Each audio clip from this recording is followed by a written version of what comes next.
Chegamos, minha gente. Como é bom dizer essa palavra. Chegar é tão importante quanto partir e tão importante também quanto permanecer, não é? Então, chegar para mim é sempre uma alegria porque é a condição para esse encontro sempre saboroso, esse deleite que temos toda quarta-feira ao conversarmos sobre educação nessa calçada virtual que é o seu podcast sobre educação, tá bom? Vamos ficar juntos, combinado isso, certo? Não se distrai, não se desvie, mas fica conosco, vamos acompanhar do começo ao final, porque olha, promete. Gente, o podcast de hoje, ele é histórico, ele é emblemático, porque primeiramente a gente recebe um convidado que sempre foi muito desejado para estar aqui. Sempre projetamos algum momento para tê-lo conosco nessa calçada virtual. E graças a Deus hoje temos essa oportunidade de uma conversa sobre a vida, sobre a educação, sobre o que nos inspira, sobre o que nos dá sentido, sobre a família, enfim, sobre qualquer assunto que seja importante relacionar com a educação. E olha, se você não se inscreveu ainda em nosso canal, fácil demais, se inscreva, tá bom? Já deixe aí o sininho acionado para receber as notificações, os cortes, os novos episódios, enfim. E se também ainda não nos segue nas redes sociais, Instagram, Facebook, Twitter, fique à vontade, siga aquilo que é bom, aquilo que lhe faz bem. Essa é a sua calçada virtual, começando com mais um episódio. E como eu falava, nosso convidado, gente, ele se apresenta muitas vezes como uma pessoa inquieta, às vezes insatisfeita, às vezes uma pessoa que gosta de unir o desafio com a oportunidade, pelo que eu já li a seu respeito. É uma pessoa que nos enriquece e que nos inspira pelo simples fato de o escutarmos ou tão somente de estarmos em sua presença. Eu estou falando do meu amigo José Flávio. Que bom que o senhor está aqui conosco. Me pediu logo, tira o doutor, para poder ficar mais informal a conversa, né, José Flávio? Me permita chamá-lo assim, então. É, é um prazer estar aqui com vocês no podcast aqui do Colégio Pequeno Príncipe. É um grande prazer estar aqui. Eu fico muito feliz, primeiro, com a ligação com o Madre Feitosa, que tem uma ligação, está sempre viva, né, independente da passagem que todos nós temos que fazer, mas é sempre viva aqui dentro da instituição. E, assim, a aproximação sempre que eu tive com o colégio, principalmente por conta de um livro infantil, meu livro infantil, que é um livro que foi adotado aqui já há anos e anos, e eu venho conversando periodicamente com os alunos sobre o livro, quase todo ano aqui estou conversando sobre o livro, então tem essa aproximação grande, e algumas palestras também que fiz aqui durante essa minha vida de profissional de saúde, de médico. Então temos aí meus filhos estudaram aqui, Helena e Ricardo, hoje são médicos também. Então a gente tem uma longa estrada aí já aqui com o Pequeno Príncipe. É uma relação, né, de muita parceria, né, de muito crescimento. E o senhor já toca em um ponto que para nós é candente, assim, traz luz, né, para nossas reflexões, que é a referência à Madre Feitosa. Não há como a gente pensar a história do colégio, eu vou ampliar a história do Cariri, a história da educação também no Ceará, sem nos remetermos à sua pessoa. A força que ela tem, por causa, sobretudo, da sua simplicidade, da maneira como ela consegue apresentar para as pessoas caminhos, quando para algumas delas não há mais caminho nenhum. Como foi assim, a primeira relação que o senhor teve com a Madre Feitosa? Eu tenho uma relação próxima porque meu pai era professor e minha mãe também eram dois professores, né? E meu pai era sócio e amigo, assim, durante toda a vida de José do Vale Feitosa, que era um professor daqui, que era parente de Madre Feitosa, muito próximo de Madre Feitosa. Então sempre teve uma proximidade muito grande nesse sentido. E eu acho que o mais importante da Madre não é nem aquilo que a gente vê, que a gente percebe, né? A gente, no centenário dela, o Instituto Cultural do Cariri, que hoje sou o presidente, a gente fez uma edição especial da revista Itaitera, que é uma revista que sai desde 1955, e a gente fez uma edição especial sobre ela. E o mais interessante em Madre Feitosa não é vamos dizer, a face visível da Lua, mas a face oculta da Lua. Quer dizer, é difícil a gente perceber o tamanho da obra dela pelo o outro lado, que não é só o lado da educação, mas o lado pastoral dela, aquela coisa de acolher todas as pessoas, O cuidado, de né? conversar, de ouvir problemas e mais problemas, infinitos problemas, como uma psicóloga praticamente, né? Assim, um apoio espiritual a toda a população, que a gente, é claro que isso ninguém, só as pessoas que tiveram essa proximidade com ela é que podem contar isso daí, né? E no livro isso ficou tão perceptível isso aí, né? Que das pessoas dizerem assim, ó, vocês não têm a menor ideia do que ela representou. A gente só sabe quando as pessoas chegaram perto e precisavam não só de ajuda espiritual, mas às vezes ajuda econômica mesmo, ajuda passando por momentos difíceis e tudo, e isso ela dava com a mão e a outra não aparecia, né? Então isso daí é assim, é de uma qualidade, hoje num tempo que a gente vê como é, os dias de hoje, em que a pessoa, em vez de dar com a mão e a outra não ver, como diz lá no Evangelho, não, as pessoas fazem selfie, entregam a pessoa, vai batendo retrato para mostrar que estão dando, né? E aí, claro que tira toda a qualidade do que você está dando, até constrange a pessoa que está recebendo, né?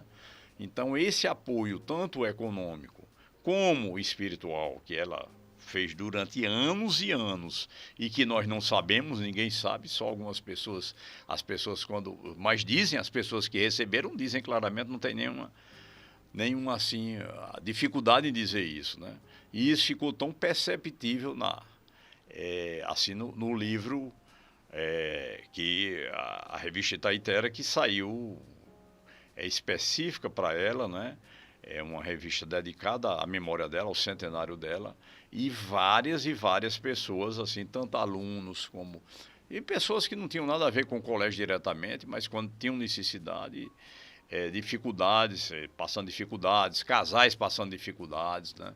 Então, tiveram, assim, um apoio incondicional dela. E eles revelaram isso claramente. Então, eu acho que esse lado, essa face oculta, é muito maior, inclusive, do que a outra face, que é a face educacional, e faz parte da educação também, né? Mas aqui já foi muito grande essa parte educacional dela, né? Essa de acolher gerações e mais gerações, ter paciência com o adolescente, que cada vez vai ficando mais difícil até os pais terem paciência com o adolescente. É verdade. E todo esse cuidado que ela tinha, os mais difíceis, os mais fáceis, mas assim uma coisa impressionante esse trabalho dela.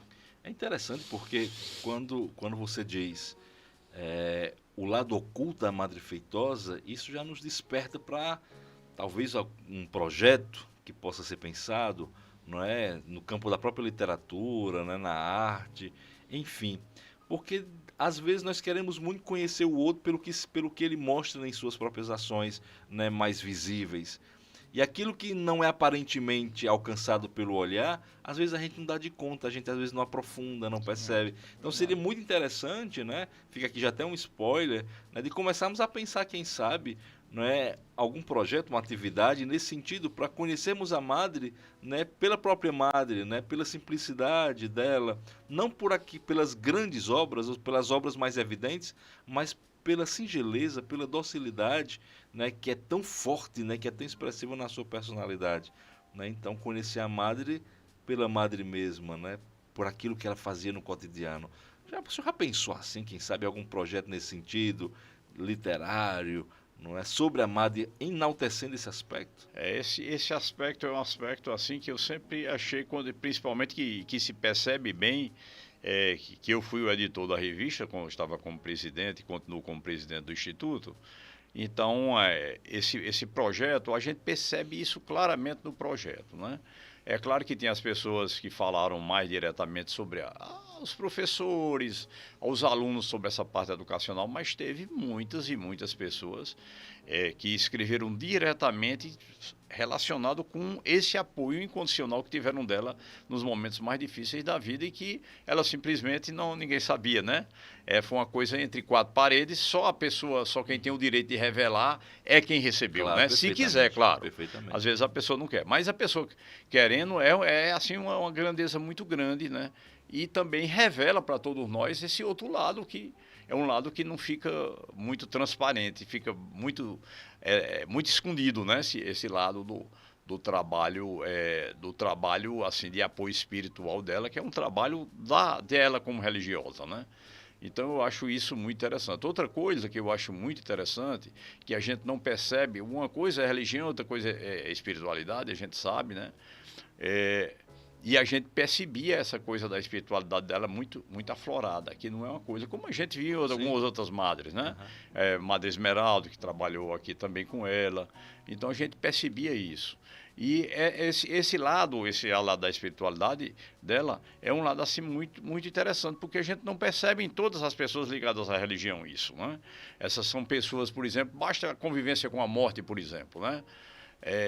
No que não é fácil para ninguém, né? Essa coisa da morte é muito dura para todos nós, né? Quando a gente pensa que vai terminar, um dia vai Aham. terminar, né?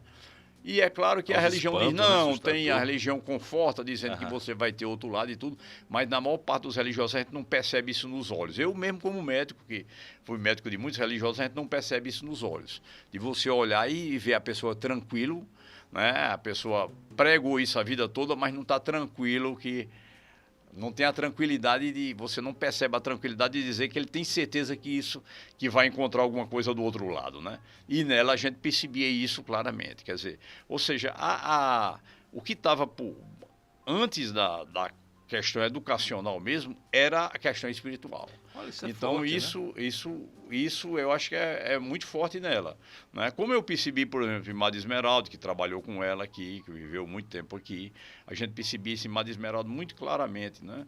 Muito tranquilamente essa coisa. E também a coisa da mão que doa não deixar a outra perceber, né? Isso era uma coisa. Tanto que quando, assim, na morte de Madre Esmeralda, no velório, era gente demais, eu fiquei Eu estava. impressionado com a quantidade de gente. É. E aí tinha uma pessoa do O seminário, seminário desceu em peso, desceu, né? e eu estava. Assim, eu achei muito. Eu encontrei com uma pessoa que estava vizinho a minha no seminário, mas rapaz, isso é muita gente demais.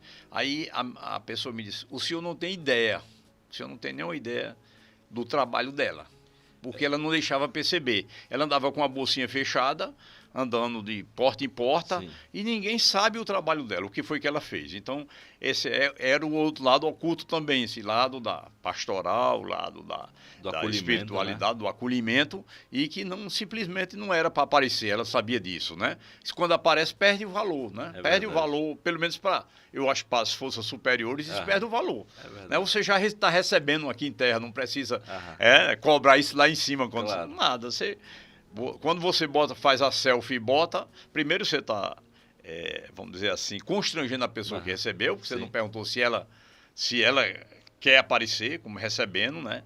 Ela pode ser, todo mundo fica um pouco constrangido numa situação dessa, e depois você está fazendo aquilo já para se promover, quer dizer, você já está recebendo aqui na Terra, não precisa cobrar essa conta lá em cima quando você chegar, né? É verdade. A minha experiência com a Madre Feitosa, bem como também com a Madre Esmeralda, foi uma experiência muito marcante e fundamental para a constituição da minha personalidade como pessoa, né?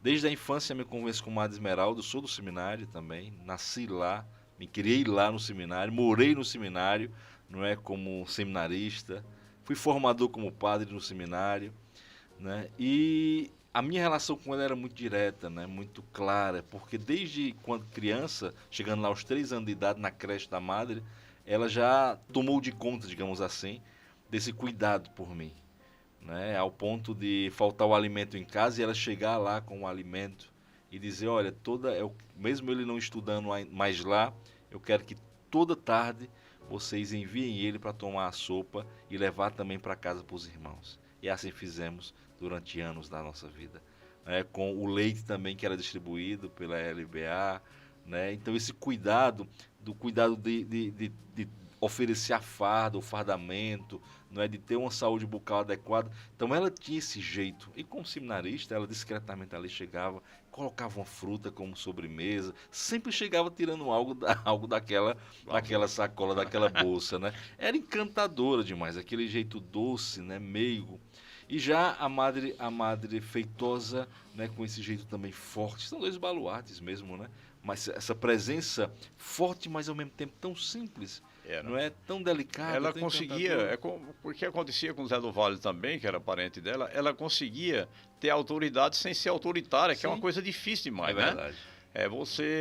Mas não, em nenhum momento transparecia, pode prestar atenção, ela chegava entrava na sala, todo mundo já ficava quietinho no seu Aham. canto, não precisava, só a presença dela já era suficiente para e não tinha e nem não era ríspida com ninguém, não era nada, era assim tinha muita compreensão, né? Eu me lembro, ela me contou uma vez que ela tinha assim um padre que era, ela me falou até o nome, mas eu perdi, que era assim um missionário que quando ela tinha dificuldades e tudo, ela conversava com ele. E ela me disse assim que os meninos dando trabalho, os adolescentes dando trabalho demais. Aí ligou, conversou com ele e disse: Padre, eu estou com uma dificuldade aqui no colégio muito grande, os adolescentes tá cada vez mais difícil, dando muito trabalho. Os meninos, não disse os adolescentes, os meninos cada vez dando mais trabalho. Aí o padre perguntou assim: qual a idade dos meninos? Aí ele disse, é assim, entre 12 e 19 anos. Aí ele disse, vige, madre, estão tudo mordido do cachorro doido. Você não tem paciência. É. Então ela sabia que a mordida ia passar, né? O Aham. veneno do cachorro ia Do passar cachorro depois, doido. a hidrofobia ia passar. É, mas era muito tranquila, né? Assim, e eu tenho, assim, outra coisa, uma coisa interessante também que eu percebia, é que ela não era parada no tempo. Ela tinha, é claro, tinha toda a formação religiosa, mas ela sabia que o mundo andava. Sim. Ela percebia que a coisa era Atualizada, dinâmica, não né? é? É. Então ela não tinha, ela era muito ligada nos tempos, sabe? Isso é uma coisa interessante. Eu me lembro que uma vez me chamaram para era até Tiago Esmeraldo, Sim. para falar sobre gravidez na adolescência, que estava tendo muita gravidez na adolescência, entre os adolescentes e tal, para vir dar uma palestra sobre gravidez na adolescência. Eu disse, tá bom, Tiago, pode combinar aí o dia e tal. Aí, quando foi assim um pouquinho antes uma semana antes, aí Tiago me procurou aperreado. Zé, é porque eu estou aperreado, agoniado. Eu disse, o que é, Tiago? Disse, não, rapaz, é o seguinte, primeiro é que você vai falar em meio anticonceptivo, né? Eu disse, vou. Claro, não, como é que eu vou falar aí? Gravei na adolescência sem fazer. Ele disse, não, porque você sabe que a religião católica tem essa questão relacionada com os meus anticonceptivos. Eu digo, ó, Tiago, não tem problema nenhum. Eu não sou padre, eu vou falar sobre a ciência. Você bote um padre comigo para falar sobre. Para equilibrar ali. Para equilibrar, não tem problema sim. não. Eu falo e o padre dá a visão dele, não tem problema nenhum, né? E aí ele está certo. Agora tem outro lado. Eu digo o que é? Disse, não, é o seguinte, é porque você vai apresentar esse meu anticonceptivo, Madre Feitosa vai estar lá, e então vai aparecer essa coisa de camisinha, de não sei o quê, e ela pode ficar constrangida. Eu digo, Tiago, não tem nenhum risco disso acontecer.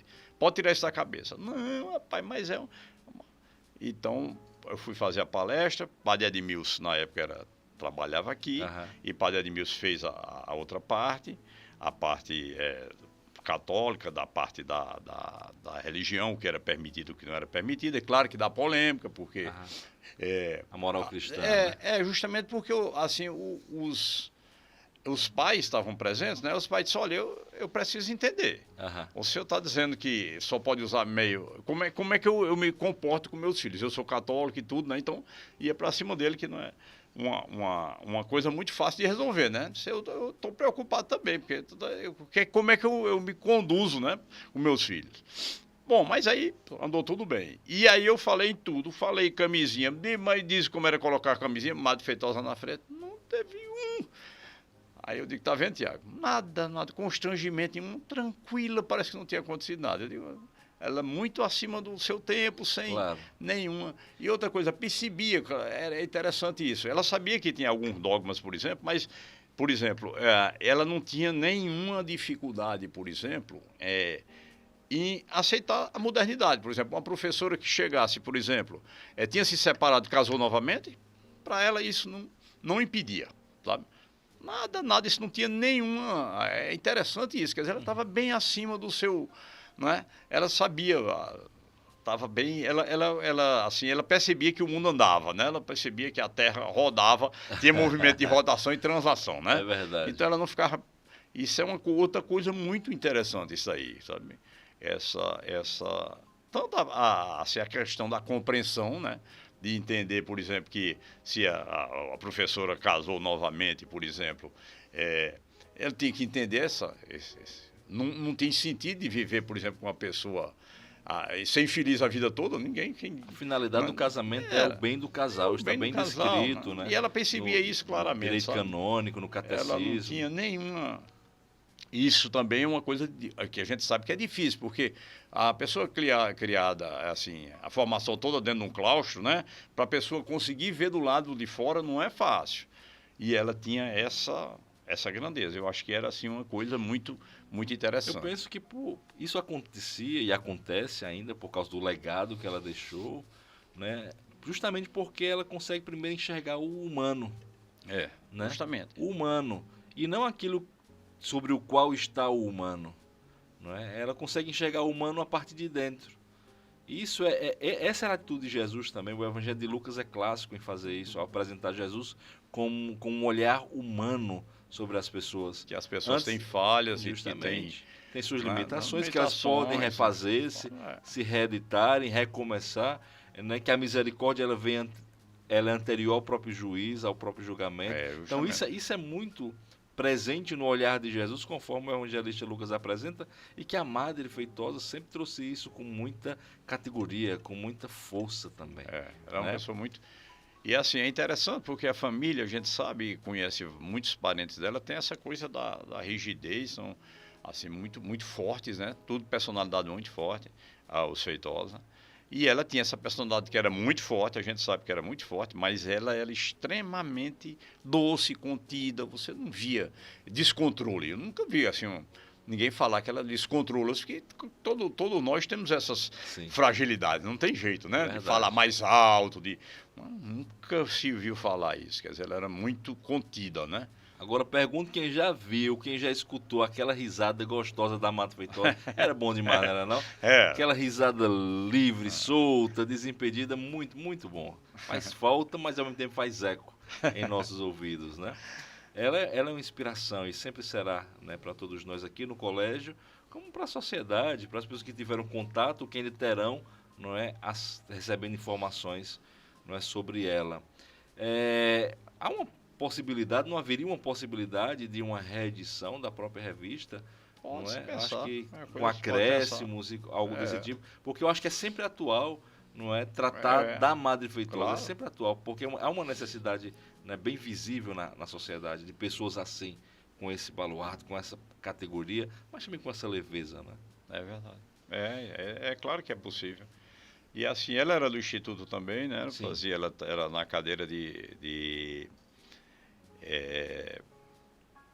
Madre Ana Couto.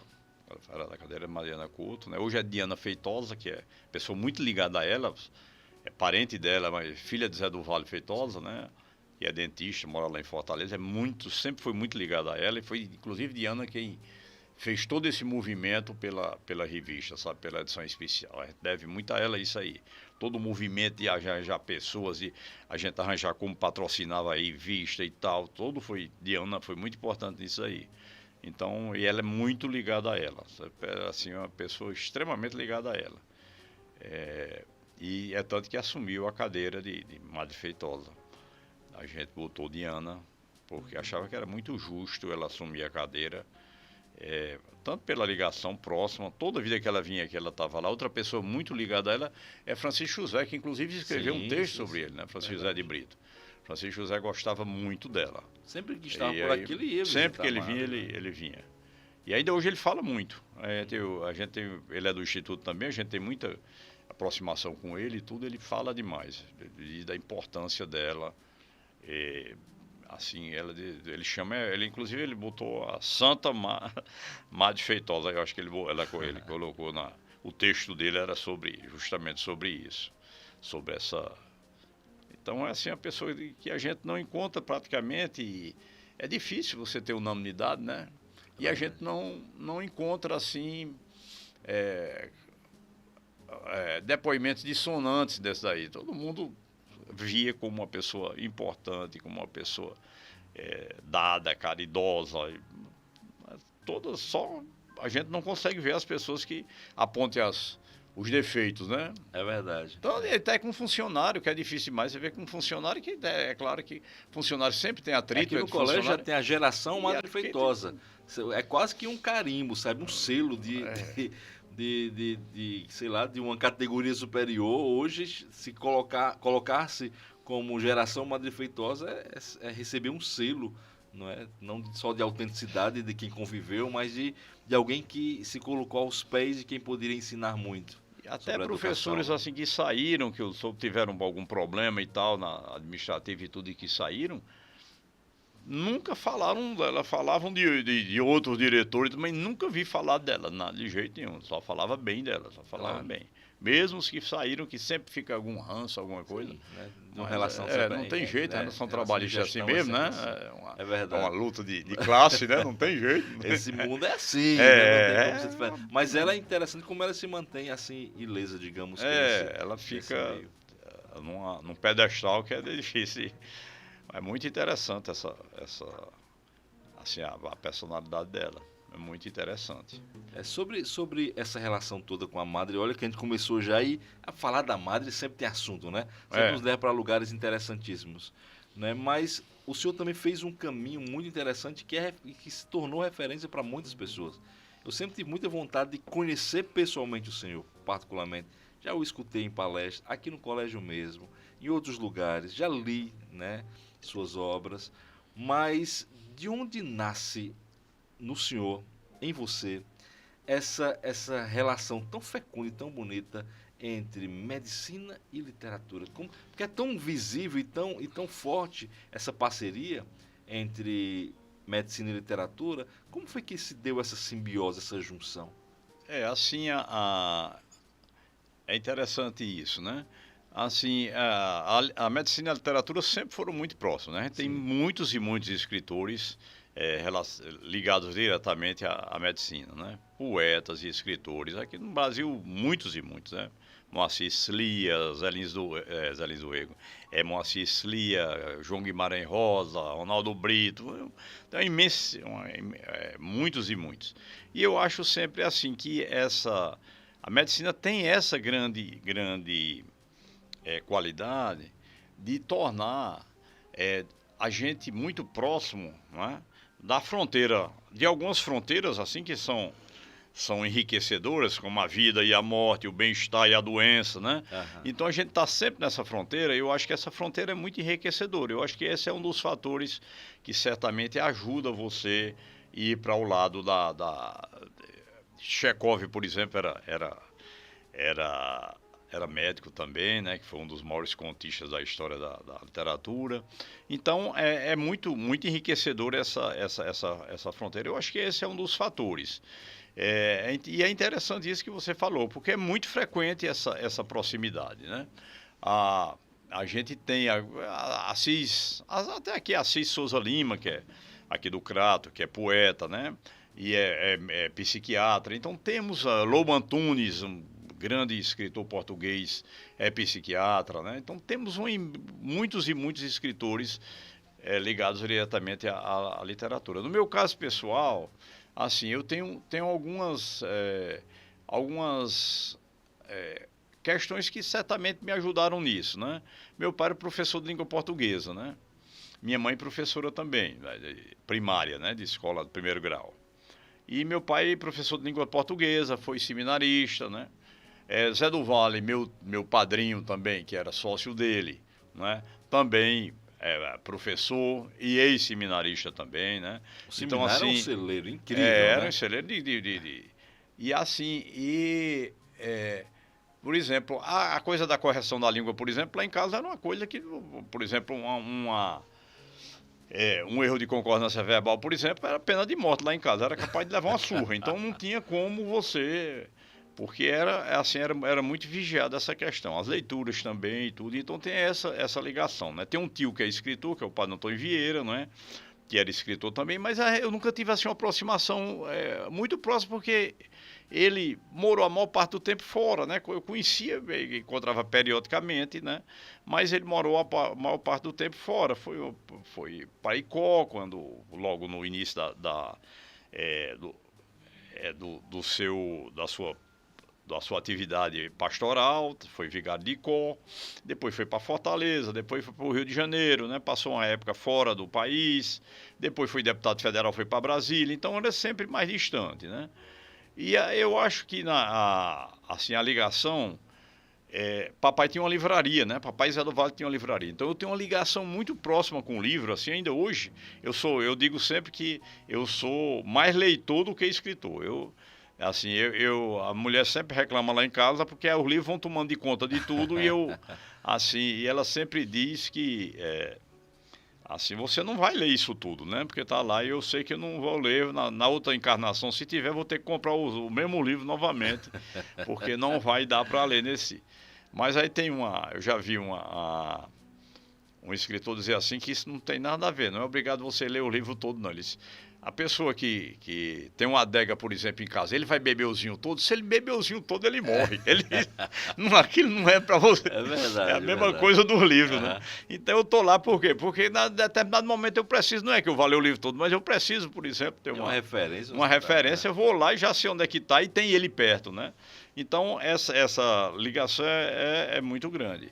E na realidade, assim, mesmo no colégio, eu sempre tive uma ligação com a literatura, participei de grêmio literário e tudo. Depois que formei, então, o curso de medicina ele é muito, muito pesado, né? E depois a profissão também médica é muito pesada, passei um período. Depois, quando as coisas se aquietaram mais, os meninos começaram a crescer, né? E aí voltou então eu comecei a escrever principalmente por rádio, né? Escrevia por rádio, comecei a escrever por rádio e depois então aí desencadeou a maior parte dos textos era para o rádio, né? Que iam saindo, geralmente uma crônica por rádio, um texto por rádio e tal. E aí foi andando. E aí os livros vieram a partir daí, uma parte dos textos que vinham por rádio, também fiz um livro infantil, fiz um livro de história da medicina, geralmente um texto de teatro, né? Então, assim, os livros são muito espalhados, assim, por conta justamente um livro que é, assim, que é um dos mais queridos, que é o Matosinho Vai à Guerra, que é um livro que é praticamente assim, um livro que é muito querido, porque é um livro da história da minha família, praticamente, assim, de conversas da minha família, né? De causos que os meus familiares, meus tios, pessoal de Vaza Alegre principalmente, que é um pessoal muito contador de história, né? Vaza Alegre é típico da história, meu pai é Vaza Alegrense. Então você não encontra 2, 3 pessoas para não estarem conversando potoca e contando história, né? É para contar a história que a gente pensou numa calçada virtual, que é justamente para isso também, né? Para contar a história. Então esse livro, papai assim contava, era um grande contador de história e escrevia muito bem, mas nunca escreveu muitas histórias. Eu acho que é porque ele contava melhor do que a oralidade para ele era melhor do que escrevendo, né? Então acho que por isso. Então esse livro é quase que assim um livro que eu acho que era o livro que ele gostaria de ter escrito, porque era um livro que tem várias dessas histórias, né? Que eu criei uma cidade fictícia para não personalizar, né? E mais uma parte de Vaza Alegre, uma mistura do Crato de Vaza Alegre, as histórias do Cariri, criou uma cidade que é o Matosinho, a cidade de Matosinho, né, para colocar essas histórias numa cidade só. Então esse é um dos livros assim mais queridos, justamente porque tem uma ligação direta com meus familiares, meus tios lá de Vaza Alegre. É um livro muito vazalegrense. Inclusive até, né, já esteve presente no vestibular da URCA, né? Foi. Isso foi um reconhecimento para o senhor, para você, ou na verdade foi o seu presente para a URCA? Não, eu acho assim que a gente reclamava, eu reclamava sempre isso, não no meu, para mim mesmo, né? Mas eu reclamava assim, que eu disse, olha, você tem uma universidade regional, como a gente tem, então é importante ter os textos regionais também, né? A gente, é claro que a literatura universal é importante, a literatura brasileira é importante, a cearense é importante, mas a gente tem que olhar para o umbigo também. Então não tem sentido de não sair, não ter texto também dos autores regionais, né? Isso a gente reclamava. Então, e finalmente então se conseguiu isso, que a gente ficou muito feliz e assim, muito importante, porque assim o livro infantil, a gente tinha muito mais... o livro infantil tem muito mais possibilidades assim de leitura, porque os meninos é típico da infância, né? Se gostar, lê. Também tem isso. É um leitor muito exigente. Ele não lê se não gostar, e se não gostar também, ele diz logo que não gostou, né? Verdade. Sinceridade, ele não chegou tem e ficou menino, ali, ninguém né? acha menino, né? Rola menino não, Eu né? tenho duas lá em casa que não sei como é isso, né? Então, mas aí a gente, então eu achei muito interessante isso da URCA ter colocado, porque justamente porque você leva o livro para a universidade, muitas pessoas leem, claro que é obrigado por conta do vestibular, eu sei que é chato você ler por obrigação, mas termina lendo e gostando ou não, mas muitos gostaram, e claro que isso dissemina a literatura, né? Os textos disseminam, e a gente começa a ter um olhar para cá também, um olhar para, não só o olhar, assim, quando pergunto assim dos escritores, um dos que eu mais gosto é Machado de Assis, e sempre tem uma questão que assim, que para quem escreve, é o seguinte, é que existe um preconceito muito grande quando se coloca em literatura regional, né? Geralmente você coloca, diz, não, eles fazem literatura regional, dizendo que é menor e que é literatura nordestina, né? E que todo mundo é regional, ninguém escreve sem ser regional. Essa é que é a grande verdade, né? Então você pega, por exemplo, João Guimarães Rosa, tem pessoa mais regional do que Guimarães Rosa, por exemplo. E até a língua, ele criou uma língua à parte, né? Então, coisa mais regional, Érico Veríssimo, Machado de Assis, todos são regionais, né? Então, o importante é a gente, através da regionalidade, você conseguir ser universal. Isso é o ideal, né? E é claro que se eu ler um autor russo, por exemplo, é muito interessante para mim, porque eu consigo ver uma realidade totalmente diferente da que eu estou vivendo, né?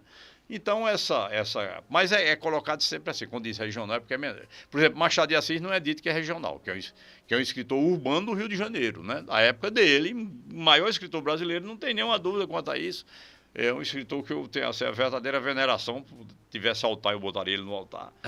Mas, assim, mas é regional. Como o Érico Veríssimo é regional, como todo mundo é regional, né? Mas quando colocam regional, é como se fosse menor. Quer dizer, não, ele faz uma literatura menor. Não é a literatura que Machado de Assis faz. O regional de Machado de Assis é diferente do regional, por exemplo, de Batista de Lima, escritor cearense, ou de Ronaldo Corrêa de Brito, autor cearense também. Mas eu penso que quando a URCA ela toma essa iniciativa, ela traz para si ela se dá o direito, né, de ter um seu livro, né, no vestibular, ela não só reconhece, mas ao mesmo tempo ela abre portas para um novo momento. É claro. Não é? E a gente percebe os frutos que foram colhidos depois disso. Não é uma universidade regional pensando regionalmente, né, mas sem deixar de ter uma visão ampla, né, mais universal. É isso. Eu achei que foi uma virada de página na história da URCA. E depois veio Ronaldo Brito, sim, depois sim. Veio um livro também, Claraboia, se eu não me engano, que é de um poeta daqui. Então vieram outros livros que eu acho que é interessante a gente ter, para ter a visão geral, né? E até assim, é importante não só isso, como também, assim, porque quem vem fazer vestibular da URCA não é só os caririenses, né? Predominantemente caririenses, mas vem gente de fora. Então, os que vêm de fora também vão ter que conhecer. É verdade. Né? Que é importante conhecer essa realidade, né? É muito legal isso aí. A gente ficou muito feliz quando aconteceu essa abertura aí, essa possibilidade de a gente colocar os livros também no vestibular da universidade. O senhor disse que nasceu dentro de um ambiente, de uma biblioteca praticamente, né? O seu pai tinha uma biblioteca, né? E esse ambiente, esse contexto foi o seu alimento, foi o ar que você respirou e que fez com que você se tornasse hoje também, né, alguém que se devota à literatura e faz dela, né, a sua melhor maneira de ser também no mundo. Mas, por outro lado, a gente vê atualmente hoje um distanciamento, né, da juventude, das crianças, não é, dos ambientes, das bibliotecas, né, da relação direta com o livro. É verdade. Qual a sua visão crítica em relação a esse momento, considerando a relação não só do aluno, mas do jovem de um modo geral, da criança, das pessoas com a literatura? Quantas bibliotecas sendo fechadas? Bibliotecas clássicas, livrarias, né? Livrarias sendo fechadas, né? Distanciamentos em relação ao próprio livro em si, né? Então, qual a sua visão? Essa semana a gente celebrou o Dia do Livro, né? Então, qual Dia a sua visão 22, né? crítica, né? Sim.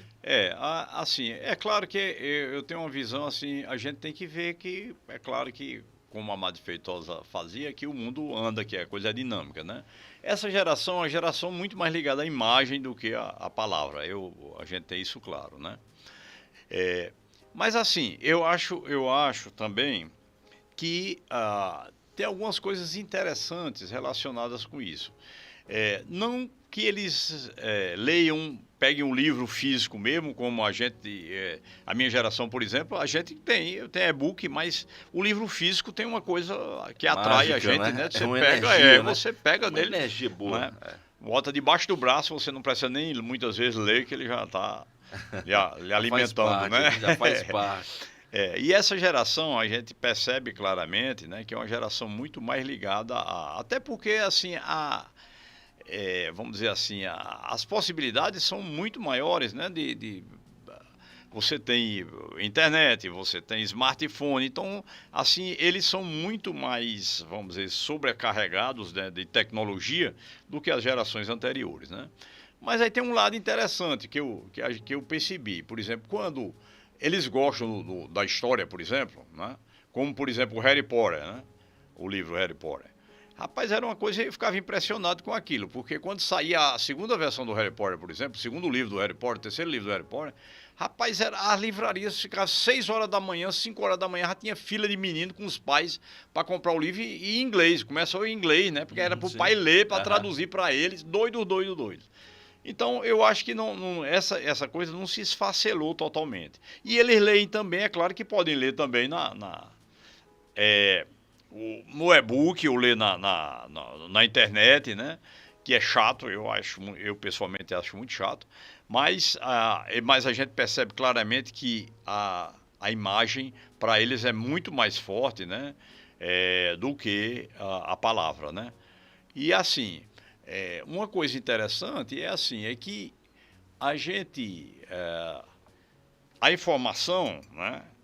Hoje, a informação, por exemplo, você não se compara com a informação do meu tempo, por exemplo. Você tinha praticamente rádio e cinema no meu tempo, praticamente, né? E a informação, jornal era difícil, você tinha um jornal aqui, mas não tinha praticamente assim uma permanência de um jornal mais permanente, o jornal iam se acabando, né?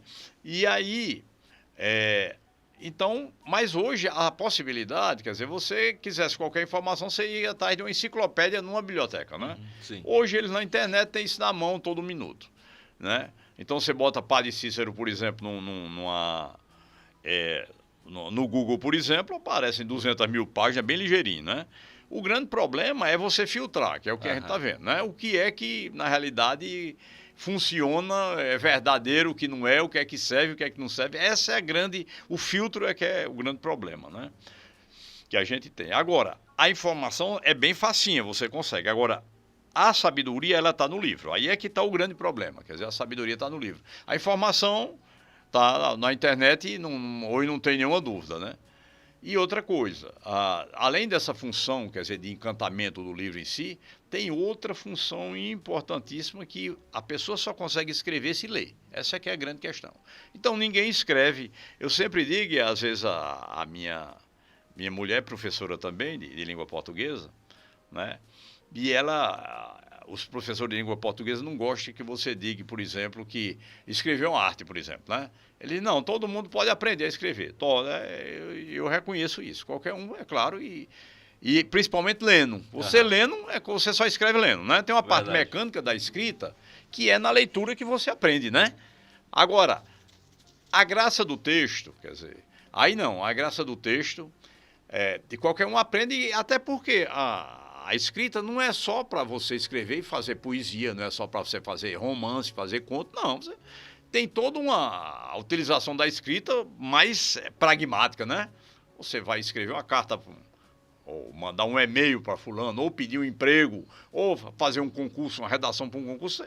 É tudo coisa técnica que você precisa saber, senão você não passa, né? Assim? Verdade. E você não consegue. Mas aí, é assim... Mas a graça do texto aí é que eu digo, olha, é a mesma coisa. Eu por exemplo, toda a minha família, os Vieira, a família do meu pai, Padre Vieira, meu pai, tudo, a gente, musicalmente, nós somos terríveis, né? E não se dá um dó sem desafinar.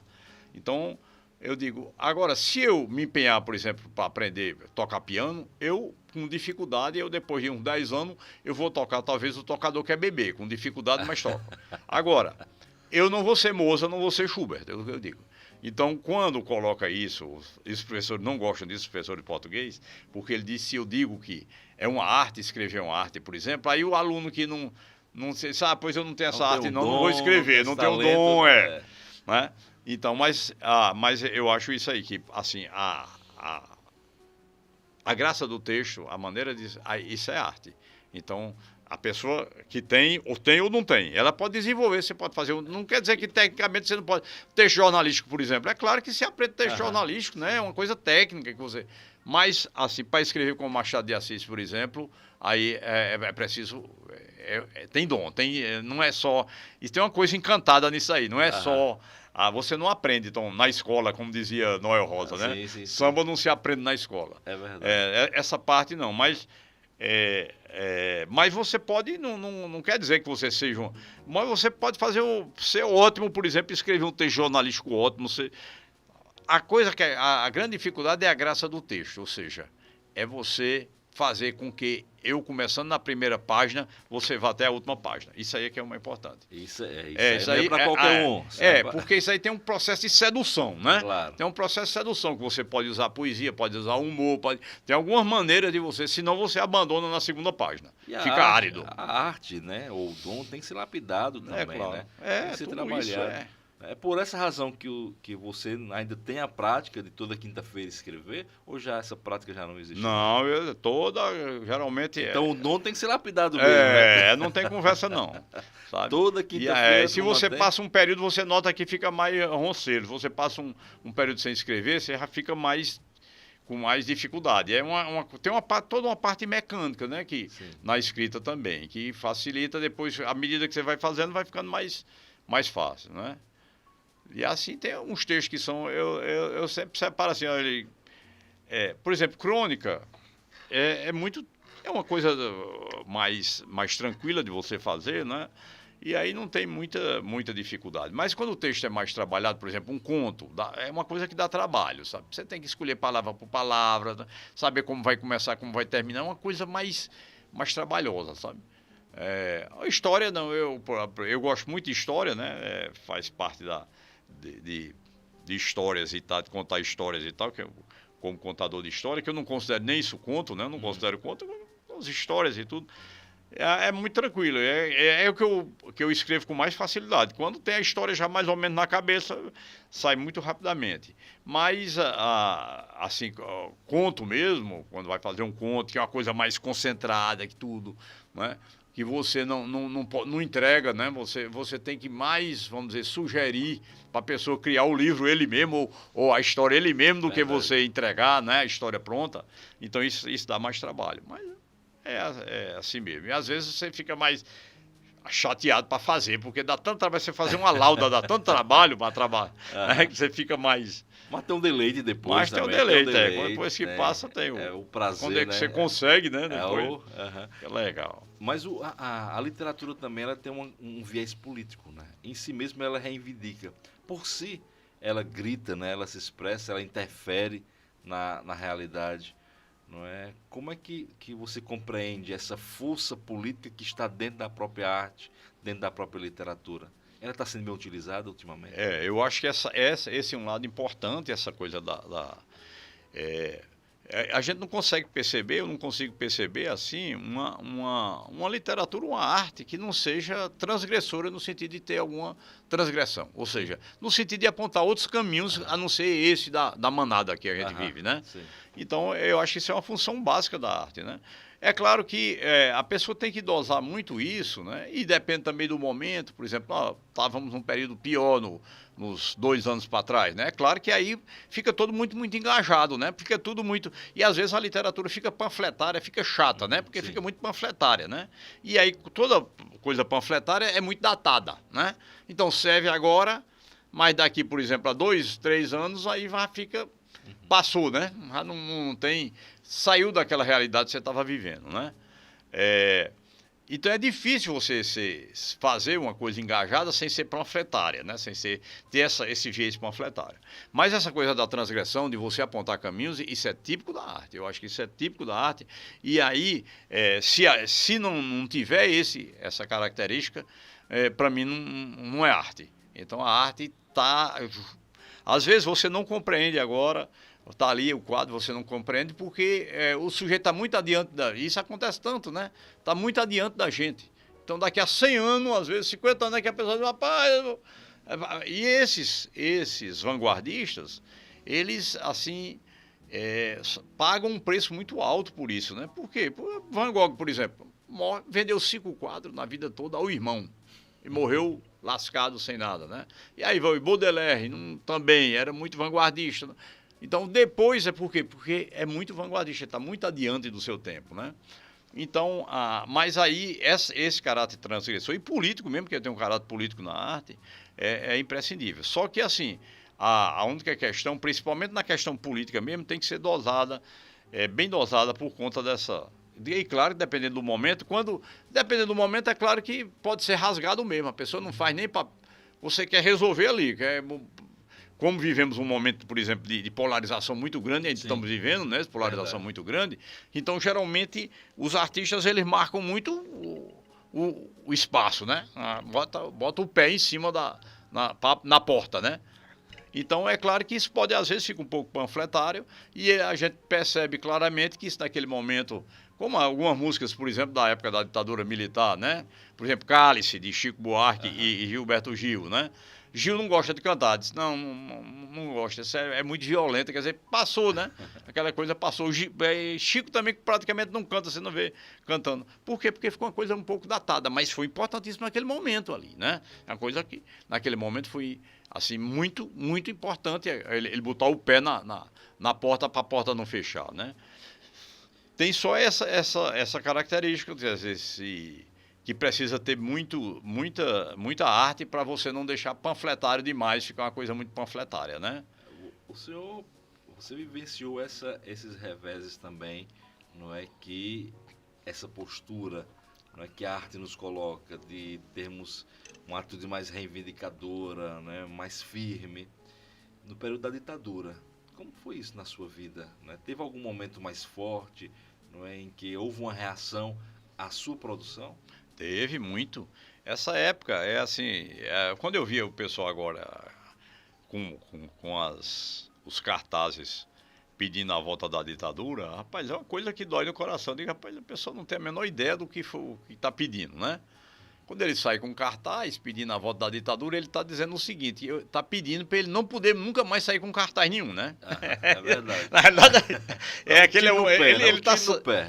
está saindo com cartaz justamente porque não tem ditadura. Contradição. Né? Então, também. Esse período, rapaz, foi um período assim, e eu peguei isso aí em cheio, né? Em toda minha... porque eu fui para Recife em 70, quando eu cheguei em Recife em 70... Tava assim um clima horroroso em Recife. Em 70, que foi justamente quando eu cheguei em Recife, há poucos meses, 2, 3 meses, tinha havido a morte de Padre Henrique, que era assessor direto de Noel da Câmara, né? Então era um clima assim pesado, de uma coisa que você sentia na cidade, é o clima, né? E durante toda a faculdade era uma coisa terrível, porque você tinha fiscal... Em cada classe você tinha uma pessoa, um dedo duro para dizer, observar e contar o que é que estava acontecendo, né? Nesse período dos anos 70, a gente teve aqui os festivais da canção, né? Então, do Cariri, né? De 70 a 75, mas não, até 78 mais ou menos a gente teve os festivais, em plena ditadura militar, né? Pegou a parte do governo Médici, a parte do governo Geisel, né? Então, E era um clima assim que, para você ter uma ideia, era uma censura que você tinha que mandar as letras todas, censura prévia, a gente fazia a letra das músicas e mandava as letras para a Polícia Federal para saber se era autorizado ou não. E aí, rapaz, qualquer besteirinha, sabe? Besteira, cortava por...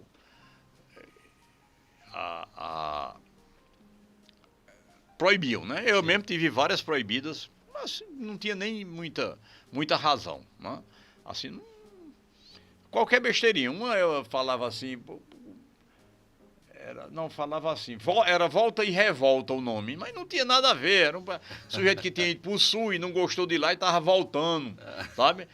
Mas o nome Revolta, já uma palavra só já era suficiente para você proibir a música, cancelar e não podia apresentar, né? Se apresentasse, ia preso, né? Então, e você imagine o trabalho desperdiçado. Primeiro, você está a Polícia Federal para estar fiscalizando isso aí.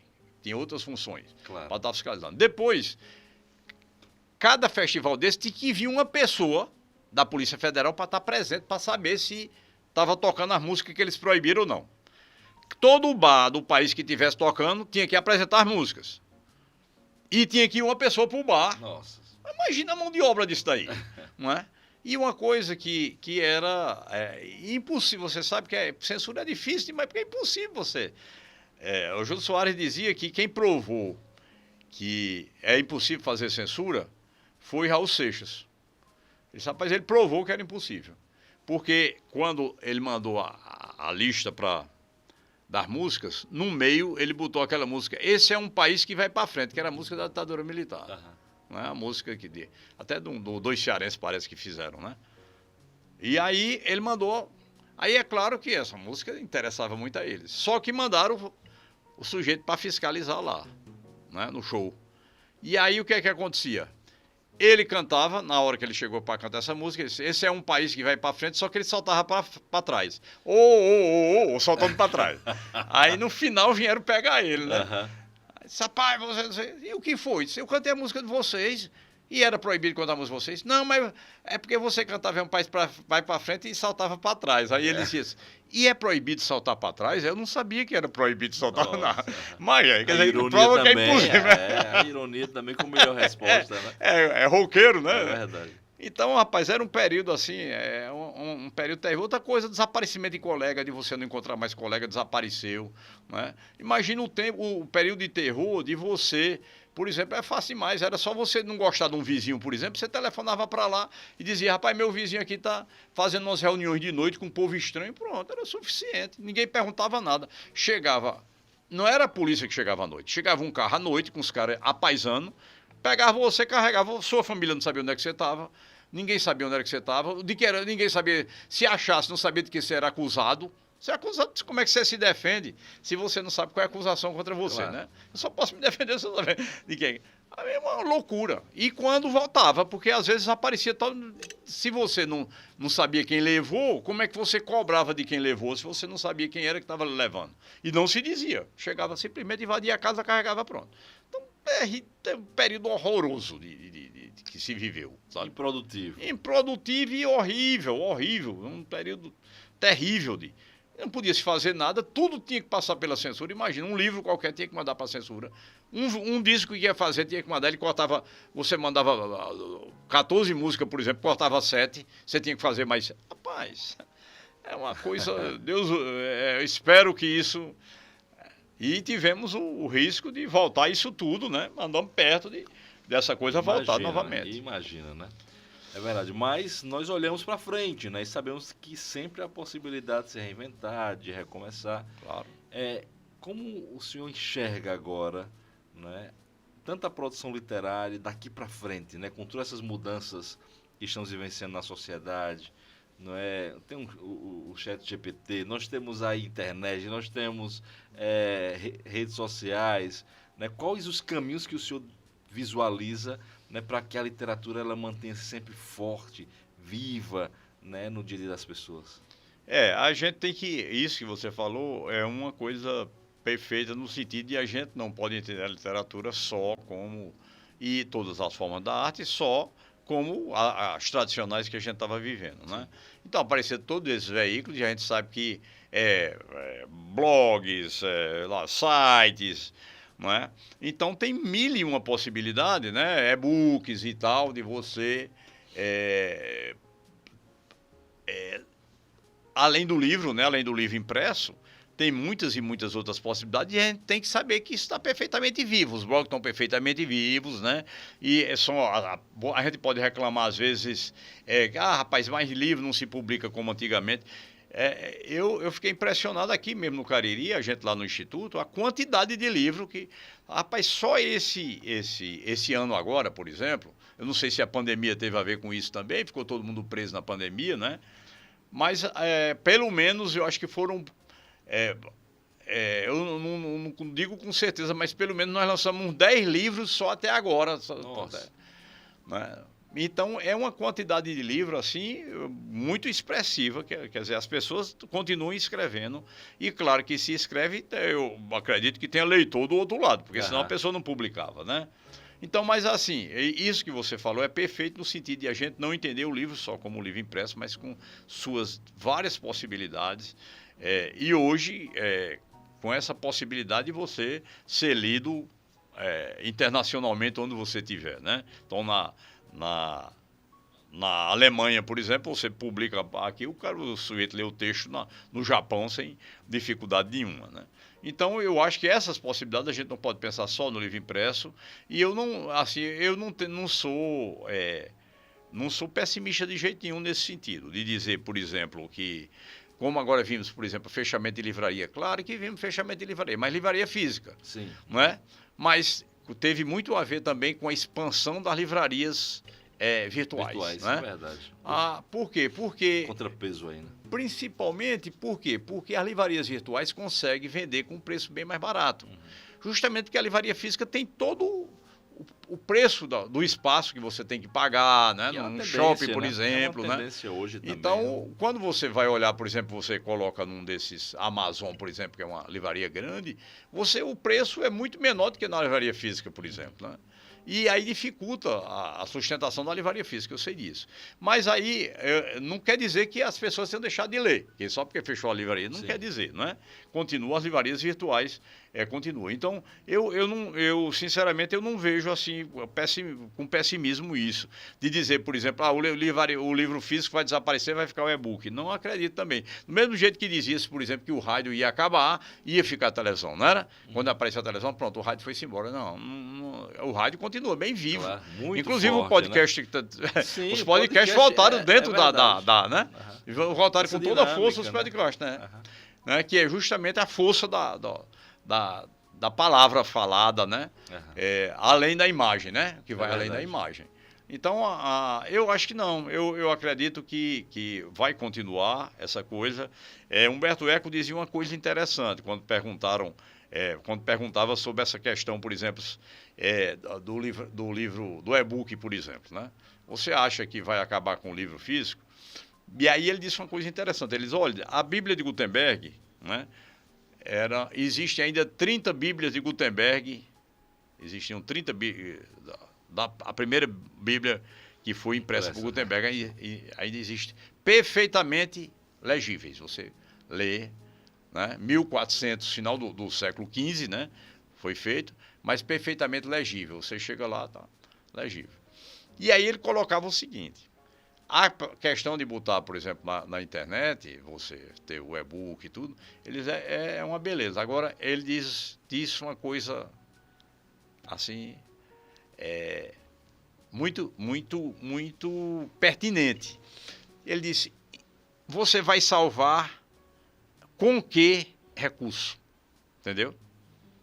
Por quê? Porque você salva em CD, CD não tem mais. Você salva em pendrive, já está na nuvem, né?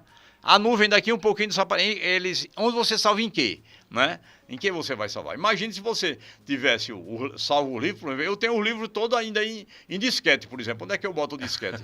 Não tem, Machado de Assis, por exemplo, tem todo em disquete. Bota onde? Não tem mais o disquete, né? Verdade. Então, onde você vai... Por quê? Porque a gente sabe que essa questão tecnológica é uma questão que anda rápido demais, né? Então, daqui a pouco tá tudo perdido, todo o recurso que você tinha foi-se embora, você se perdeu, né? Então, eu não sou pessimista, eu acho que as pessoas continuam escrevendo bastante, acho que tem leitores, não sabe? A gente é difícil medir justamente porque a gente não tem só um veículo agora, não sei, o livro impresso, mas a gente tem muita gente escrevendo também. Então, isso me deixa muito, muito feliz, sabe? A mesma coisa da música também, eu não sou assim... não, a gente... eu vejo assim, que é claro que na música, por exemplo, você tem uma indústria todinha junto da música, não é? uma indústria junto da música, que é claro que a indústria vende música como vende sapato, como vende pente, como outro objeto, sabonete, um objeto qualquer, né? Então não interessa a qualidade, não é assim? Então, o que está na mídia não quer dizer que tenha qualidade, não. Quer dizer que só que é consumido, que tem gente que interessa aquilo ali, né? Então, o que eu vejo hoje é só isso, na questão... Mas com oportunidade mesmo, né? São caminhos que estão se abrindo e que, na verdade, ao invés de desviar, podem levar talvez ao mesmo lugar. E assim, quando a gente compara o período anterior, da música, por exemplo, é claro que a gente tinha, por exemplo, música de entretenimento. Sempre tivemos música de entretenimento, não é? Essa música que chama música popular brasileira, né? Que não é popular, mas popular. Sempre tivemos. Agora, o problema é que agora, nesse momento que a gente está vivendo agora, isso não quer dizer que seja sempre, a gente tem, assim, uma supremacia apenas de 3 tipos, e ruins, que é um forró de plástico, um forró de isopor, um sertanejo, que também de qualidade, que é um sertanejo também, que não é o sertanejo que a gente tinha tradicional, sim, né? E o funk, e o pagode, um pouquinho do pagode, só isso. Quer dizer, o resto da música, os grandes, assim, os outros estilos musicais estão fora da mídia. Você não vê, por exemplo. Você pode abrir televisão, disso daí você não... Qualquer coisa de mídia, é difícil você ver alguma coisa que fuja disso. Talvez até para permanecer precisa se ausentar, né? Por estar tão contaminado, né? Por ser tão... por devorar tão rapidamente esse tipo de produto, né? Acho que alguns artistas até se ausentam para se preservar, para preservar seu conteúdo, a sua obra, né? Uma vez que a mídia está devorando, consumindo e colocando outra cor no lugar rapidamente. Mas pode até ser estratégico, talvez. E a gente, assim, sempre tem aquela dúvida que dizer, não, é porque a mídia é que faz isso tudo, né? A mídia é que faz isso. Eu não acho também, a culpa não é só da mídia. Sim. Dizer, por exemplo, que a mídia é que faz com que você goste só de forró de plástico, goste só de sertanejo, goste só de pagode, por exemplo. Não, eu não acho, não. Eu acho, assim, que é uma faca de 2 gumes. Isso quer dizer o seguinte, que a mídia faz isso aí, e ela preponderantemente faz isso aí, porque sabe que do outro lado tem quem consome isso aí. Então, é claro que ela quer vender, ela faz para vender, como vai vender sabonete e tudo. Então, tente botar música clássica, por exemplo. Bota só música clássica para ver se a população vai comprar. Não compra. Então, tem que ter os 2 lados, sabe? Então, é claro que eles têm pesquisa de opinião, eles sabem perfeitamente. Então, eles sabem, eu quero vender, eu quero saber o que é que você quer comprar, não é assim? É verdade. Então, só aparece isso mais porque isso é que é consumido na realidade. Que é uma coisa que tem que se discutir também, porque a população está consumindo coisa tão ruim e tudo, é uma coisa a discutir tudo. Mas é as 2 faces da moeda, não é uma face só. O fato é que o homem é aquele que come, né? Então tem que ter muito cuidado com aquilo que a gente ingere. Porque se você se alimenta de lixo, lixo se torna, né? E assim, quando a gente... não tem, assim, quando eu me lembro, por exemplo, a geração anterior à minha era toda em cima de música... não era nem bossa nova, mas era toda música de seresta, né? Uhum. Que era uma música bonita e tudo, ainda hoje... É música bonita, de qualidade, letras bonitas e tudo. Depois veio bossa nova, já teve um certo... Mas achar que era aqueles cabinhos com aquela vozinha, não tinha voz, né?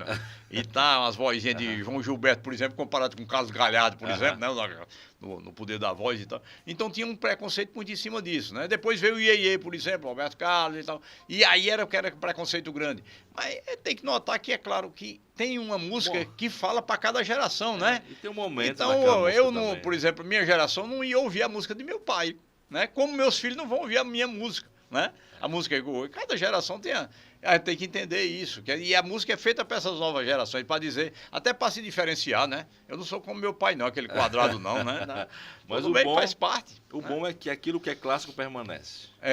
Não, o que é bom é bom. O que é bom não acaba. É atemporal. E assim, tem gente que escreve na superfície das águas e tem gente que escreve no mármore, né? Essa aqui é grande. Faz no mármore e outros faz na superfície das águas. Verdade. Assim, é isso mesmo. Uns pensando no etéreo e outros pensando no eterno, né? Sim. E o interessante é que nós temos também um grande equipamento aqui na nossa região, né, que se preocupa, né, que se volta justamente para conservar aquilo que é clássico, aquilo que é importante, aquilo que nos leva para o eterno, que é o Instituto Cultural do Cariri, que vai completar 70 anos. Está tentando agora, esse ano. Né, esse ano. Então, o senhor vem trazendo essa bandeira como presidente há um tempo. Não é? Quais são hoje, né, os grandes desafios que o Instituto enfrenta, mas, ao mesmo tempo, quais são as grandes entregas que atualmente o Instituto tem apresentado para a sociedade?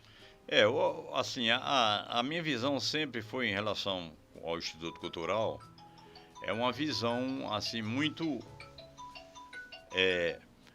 duas visões. Primeiro, uma visão relacionada com a importância do Instituto em, assim, escrever a história do Cariri. Então, foi de dentro do Instituto, de pesquisadores como Irineu Nogueira Pinheiro, José Aldo de Figueiredo, Padre Antônio Gomes de Araújo, a Otacília Anselmo. Então, foi de Jorival Macedo, foi de escritores, de historiadores desse nível, que se conseguiu debuxar ou escrever a história do Cariri. Que até aí você não tinha nada muito montado da história do Cariri. E é de dentro do Instituto também que foi o Instituto quem ofereceu à cidade do Crato, e é uma dívida impagável essa daí, de colocar o Crato como cidade da cultura. Porque isso é muito... Sim. Você arranja um slogan, que é um slogan importantíssimo na cidade. Você arranja uma vocação para a cidade, né? É verdade, isso é então, você tem uma cidade numa vocação numa cidade, pronto, é isso aí que você... É como um filho, você tem que alimentar a vocação do filho. Se o filho... desde pequeno toca um instrumento, você sabe que o menino tem tendência para aquilo, você tem que alimentar a vocação do menino, não é? Então, tem essa coisa voltada ao passado do Instituto, que eu acho que é importantíssimo, né? Que é esse passado, que é um legado assim importante, quer dizer, a revista Itaitera começou a ser publicada em 1955, nós temos a revista Itaitera hoje na sua 52ª edição, vai ser esse ano a 52ª edição, ela acompanha a história do Cariri praticamente, o que você quiser está lá, inclusive hoje está disponível na internet, sim. No nosso site. As 48 edições já disponíveis. Então, para baixar, para pesquisar. Então, esse legado, que é um legado ligado à memória da cidade, eu acho que é uma coisa impagável essa memória aí, esse legado. Muitas vezes a gente vê críticas do pessoal, principalmente algumas pessoas da academia, dizer é porque craterizaram a história do Cariri, né? Dizendo que o Instituto craterizou, quer dizer, botou a história do Cariri toda do Crato, né? É a visão, a história sempre é direcionada para um lado, quem escrever vai direcionar para o seu lado, não é assim? Sim. Pronto, escreva uma outra história, não tem problema não, nós já escrevemos o Instituto fez a sua parte que escrever a nossa visão, né? Sim. É claro que quem olha da serra, a Serra do Araripe daqui, não é a mesma serra que vê do Exu. Quem olha para o Exu vê outra serra, não é assim? Sim. Então escrevam o outro lado da serra, não tem problema, não tem galho nenhum quanto a isso. Do outro lado, a gente tem que ter os olhos para o futuro, eu sempre entendi isso. A gente não pode olhar só para o passado. É como dirigir um carro, você tem que olhar para frente, né? Perfeito. Você olha no retrovisor de vez em quando, mas você olha para frente. Então a gente tem que ter os olhos voltados para o futuro. E eu acho que a grande assim, visão do Instituto é o seguinte: a gente não pode ter um Instituto que seja só o prédio, que seja voltado só para o passado. Não, tem que ser uma coisa viva. A gente tem que ter o povo dentro, né? Então, a importância da instituição é sua interface com a sociedade. Sempre entendemos isso. Então, essa visão da gente ter interface com a sociedade é imprescindível. Então, estamos buscando para abrir novamente a biblioteca, que está assim... Temos um projeto junto ao governo do estado para a gente refazer a biblioteca, que é a biblioteca mais importante de história da memória do Cariri. Não tem nenhuma outra biblioteca que tenha o acervo que tem a biblioteca Antônio de Alencar Araripe, que é a biblioteca do Instituto, que está em condições precárias, mas já temos um projeto. Sim. Deus quiser, vamos resolver esse ano isso aí. Uhum. Então isso é importante, porque abrir a biblioteca para que as pessoas possam pesquisar. Que história do Cariri, memória do Cariri, está tudo lá. Essa é uma interface importante. A gente tem um projeto também que eu acho muito legal, que é um projeto de incentivo à leitura, chamado Livro de Graça na Praça. É um projeto que veio de Belo Horizonte. Eu participo há mais de 10 anos lá em Belo Horizonte. Ele começou em Belo Horizonte, com uma pessoa muito ligada ao Cariri, inclusive, que sempre vem aqui. É um professor chamado Zé Mauro da Costa.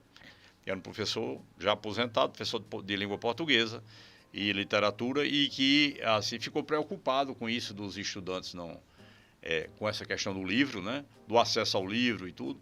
E aí todo ano a gente publica um livro lá, vários escritores, geralmente é um tema, e se escolhe um tema, né, esse outro foi mitologia e tal, e se distribui numa praça lá em Belo Horizonte, geralmente na Praça de Santa Teresa. Agora foi na Liberdade, agora é de Santa Teresa. E então aí a gente trouxe para cá o projeto também. Então já estamos no segundo ano, estamos na realidade no terceiro ano, porque no primeiro ano nós apenas distribuímos o livro dos autores aqui. Mas ano passado nós publicamos um livro, ano atrasado nós publicamos um livro sobre lendas e mitos do Cariri. Vários escritores do Instituto fizeram o livro. Juntamos com o livro dos escritores e distribuímos mais de 2.000 livros na praça, geralmente em dezembro, um dia de dezembro, na Praça Siqueira Campos.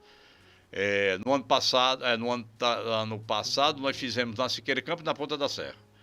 Esse ano, aliás, no ano atrasado, no ano passado nós fizemos na Praça Siqueira Campos e no Centro Cultural, no outro dia no Centro Cultural. Então, é distribuído gratuitamente e junto com outros livros também. Então, o pessoal vem, pega os livros. É um projeto muito interessante, um projeto de incentivo à leitura, e que a gente fez ligado diretamente, pensamos em fazer do livro daqui com as histórias daqui. Então, o primeiro livro é esse de mitos e histórias do Cariri, e o segundo livro chama-se A Caverna Encantada, o primeiro, e o segundo livro é um livro ligado... É muito interessante, assim, Se Não Foi Assim, Eu Grele. É um livro só de histórias mentirosas, essas histórias surreais. Já trouxe aqui essas informações também pra gente, foi muito bom. E aí, esse livro é só de potoca, de história mentirosa aqui, vários escritores fizeram. Então, e o primeiro a gente, inclusive, envolveu as escolas do município e escolhemos 6 textos de alunos do ensino médio do município, das escolas públicas, e publicamos no livro também, no primeiro. Então, é um projeto que eu acho muito, muito interessante, esse projeto, porque é um projeto de incentivo à leitura, e essa coisa do acesso ao livro, e é por isso que a gente está tentando fazer também nos distritos, porque na Praça Siqueira Campos, uma boa parte das pessoas já tem mais facilidade de acesso ao livro. Mas quando eu chego na Ponta da Serra não é tão fácil, né? Verdade. Assim. Então a gente esse projeto é um projeto muito importante. Outra coisa é a digitalização dos documentos, né? Nós estamos digitalizando os documentos do Instituto justamente para dar acesso. Então temos uma hemeroteca, os jornais do Instituto, principalmente que vai de 1900 a 1920, é sensacional. Não tem ninguém que tenha essa hemeroteca dos jornais do Cariri. Então nós digitalizamos uma parte, já está no nosso site também, para que as pessoas possam ter acesso ao jornal, porque também o jornal vai se perdendo, claro, né, vai desgastando, não dá para estar folheando mais, né? E então está todo em processo de digitalização. Então, esses aspectos são os aspectos assim importantes. Outra coisa é reestruturar o Instituto, que a gente estava assim, não tinha assim uma agenda certa do Instituto, era uma coisa que estava um pouco parada, até por dificuldade, porque 70 anos não é brincadeira, 70 anos sem muito apoio de nada, né? Muito apoio de nada. Ultimamente ainda tivemos um apoiozinho, tivemos esse apoio da lei Rouanet, né? Agora temos a Paulo Gustavo, temos a segunda edição da Rouanet. Então isso ajuda um pouquinho, né? Pouquinho, mas ajuda, né? Mas para manutenção, você manter o prédio, tem toda uma coisa de custeio das necessidades básicas, né? Que é custeado basicamente com a ajuda dos sócios. São 150 sócios. Outra coisa, uma coisa assim muito interessante do Instituto foi porque não é academia literária o Instituto. Na realidade, o Instituto já pensaram desde o início do Instituto com 5 linguagens. Então, letras, a parte de literatura, ciências, filosofia, artes e ofícios e folclore. Então, temos o mestre do folclore, Bento, dos Aniceto, fazer parte. Então, essa coisa, quer dizer, é uma coisa que tenta, quer dizer, englobar bem plural, né? as várias. sem ser, são 150 lugares. Para ter uma ideia, é lugar para as casas. A Academia Brasileira são 40, né? É. E a gente tem 150 assentos, justamente porque das várias linguagens. Então a gente... Outra coisa, outro aspecto, esse aspecto dos colóquios. Durante a pandemia, a gente ficou preso, né? Todo mundo preso. Sim. Então, veio a ideia, rapaz, vamos fazer uns colóquios de sabedoria. A gente escolhe um tema, geralmente tema da atualidade. Então, fizemos vários, por exemplo, da Escola de Medicina daqui da URCA, fizemos sobre a questão ambiental. E aí já estamos com 50 colóquios. Da pandemia, a questão da pandemia. E aí é virtual esses colóquios. E aí a gente pensava em fazer virtual durante a pandemia e depois a gente faria presencial. Mas agora não tem jeito, porque... Já misturou virtual e real agora. E o problema é o seguinte, porque a gente tem muitos, por exemplo, tem Tiago Araripe, que mora em Portugal, Everardo Norões, que mora em Barcelona. Olha como aproxima, né? Aí tá todo esse povo é todo dentro aí não tem como não fazer. Diga, agora vai ser híbrido, não tem jeito, ninguém vai acabar, porque ninguém vai se separar desse pessoal. Se tem Bruno Pedrosa, que é artista plástico que mora em Ascolo, na Itália, então todo colóquio tá lá dentro, todo colóquio ele tá no meio do colóquio. Vamos fazer agora o próximo, vai ser na quarta-feira, dedicado aos 100 anos do Colégio Santa Teresa, depois de amanhã. Muito bom. E a história, a formação das professoras aqui no Cariri, que é uma história que a professora Zuleide vai falar sobre essa parte, como foi a história da formação das professoras, né? Aqui no Cariri, como é que se deu aqui essa formação. Isso é muito bom, gente, para vocês verem como a gente tem assunto, tem conteúdo e tem muita inspiração, né, vindo do Dr. José Flávio. Aqui é só um começo, meu amigo, porque já esteja certo que o senhor precisa voltar. A gente dá continuidade nessa calçada virtual a esse papo, que é muito gostoso, é muito leve, é muito informal, mas ao mesmo tempo é enriquecedor, porque nos humaniza, nos torna mais próximo daquilo que de fato importa, não é? Que é a vida, né, acontecendo, a vida sendo vivida na sua concretude. Muito obrigado, viu, José Flávio? Eu que agradeço e disponho aí, estamos aí à disposição, viu? Quando precisar é só avisar e a gente vem conversar aqui na calçada de novo. Tá vendo? Só dizer, né? Estão escutando. Só dizer. Então pode esperar que em breve a gente retoma essa nossa conversa. A gente agradece muito a você, né, por nos acompanhar, por estar perto, não é, por se interessar por aquilo que é interessante, né, para o seu crescimento humano, seu crescimento profissional e, claro, né, para o seu crescimento também espiritual, como foi esse podcast de hoje. Muito obrigado por ficar com a gente. Se não se inscreveu ainda, se inscreva em nosso canal, né? Deixe seu like, acione o sininho, receba as notificações, compartilhe essa boa notícia que é o nosso podcast Calçada Virtual. Leve o bem para as pessoas de bem e nós teremos um mundo muito melhor. Fica com Deus, um abraço e até a próxima. Até lá.